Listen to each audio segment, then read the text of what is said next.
Should you use Ozempic for weight loss or should you not?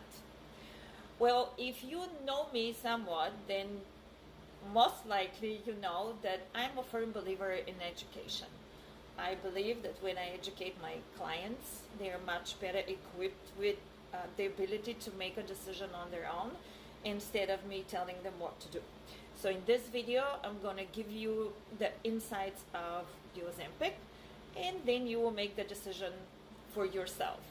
So first, let's go over where did Ozempic come from? How did it get discovered?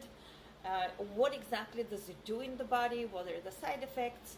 And so forth. Okay, so where did it come from?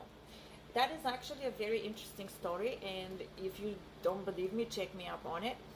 But in the 1990s, I believe, scientists observed this venomous lizard called the Gila monster lizard that lives in Mexico and the southern parts of the United States. And they observed that the lizard eats only a few times in the year, but it stays full and metabolically stable for long periods of time. So they were wondering, what is it in its biology that controls the appetite so powerfully? So upon further research, they managed to isolate a compound called exendin 4. And that exendin 4 very much mimicked the human GLP-1. What is a GLP-1? It's a glucagon-like peptide. So they synthetically made that GLP-1, which is now called Ozempic, and the way it works, it basically increases the secretion of insulin, but only when glucose is really high. It slows the digestion, so the food stays longer in the stomach, and reduces the appetite. So people eat very, very little. Now, what exactly does that mean? So if you know anything about diabetes, the majority of the time why people develop diabetes is this. So if this here is your pancreas, as you know, pancreas releases two major hormones, insulin and glucagon. So let's say this here is your base blood sugar, right? So imagine a person goes to a birthday party. They eat 2 pieces of pizza. Blood sugar shoots right up, right? Insulin is released.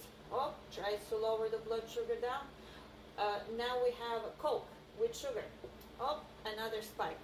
More insulin is dumped into the blood. Now, because there's so much insulin running around, blood sugar drops way low. Now we need glucagon to get that blood sugar high up.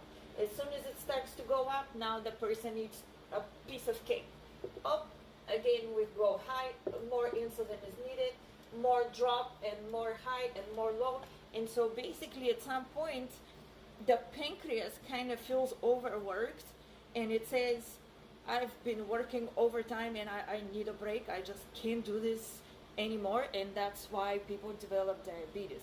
So what Ozempic does, it basically prevents these spikes. And so it kind of keeps the blood sugar level at very low spikes. Why? Because it slows down the digestion.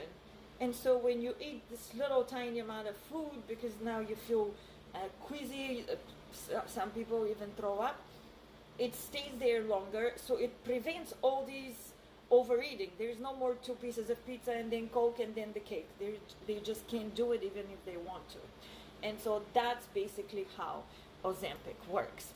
Side effects, I just mentioned a few, but the major one that you should be concerned is it basically paralyzes the stomach and it affects your pancreas. So a lot of people develop pancreatitis.